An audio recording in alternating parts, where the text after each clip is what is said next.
Hi there, I'm Jennifer Simmons with AIM. Welcome to the first in a series of weekly legislative updates that will be coming with your weekly legislative summary. Today I'm joined by our AIM CEO, Matt Greller. Matt, let's talk about the first week of session. Thanks, Jennifer. The first week of session started off with a flurry. We had two bills heard before the legislators even went into session on Wednesday afternoon. We've got a couple hundred bills that we are sifting through now. Almost half of those, at least half of those, are on our tracking list impacting cities and towns in Indiana. So we're expecting a very short but a very fast and furious legislative session this year. What are some of the issues that we're tracking that are either our initiatives or things that are really critical to cities and towns that we already know are on the radar? I'd say probably four key things jump to mind already. One being TIF. Obviously a very important tool for cities and towns, something that we've talked about many times over the years. We foresee bills being introduced this year to limit our ability to use TIF in one capacity or another, so we'll be monitoring that very closely. Another bit surprising issue that's come up has been annexation, in particular the issue of annexation waivers.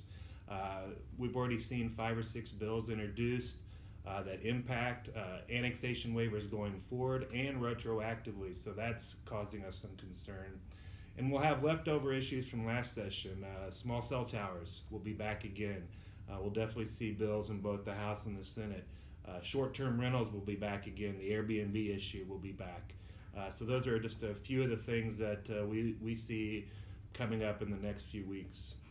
What are some of the AIM initiatives that we are going to pursue that make things just easier for local governments to operate? Yeah, we've got a whole list of probably 10 or 12 operational initiatives. It's part of our modernization process from IAC to AIM, and to introduce a set of those types of issues every single General Assembly session.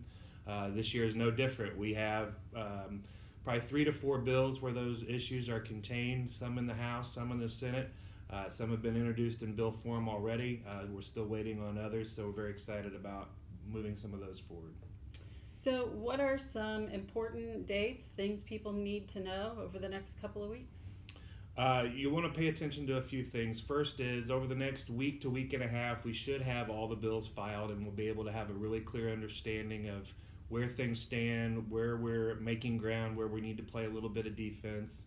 And then secondly, next week, January 9th, is the governor's State of the State address. He has invited a number of municipal, city and town officials to attend in person, so that's a great sign. Hopefully we'll have a lot of good news coming out of that about local government, about cities and towns in particular. And then on February 26th will be our second annual AIM legislative dinner, and hope everybody can be there as well. Yep, more information on the Ledge Dinner can be found at aimindiana.org. You can also download our mobile app, AIM Indiana, at the Apple App Store or Google Play. Through that app, you'll get weekly alerts when this video and legislative summary is available for your review. So check us out, and we'll be back with you next week for another update. Thank you.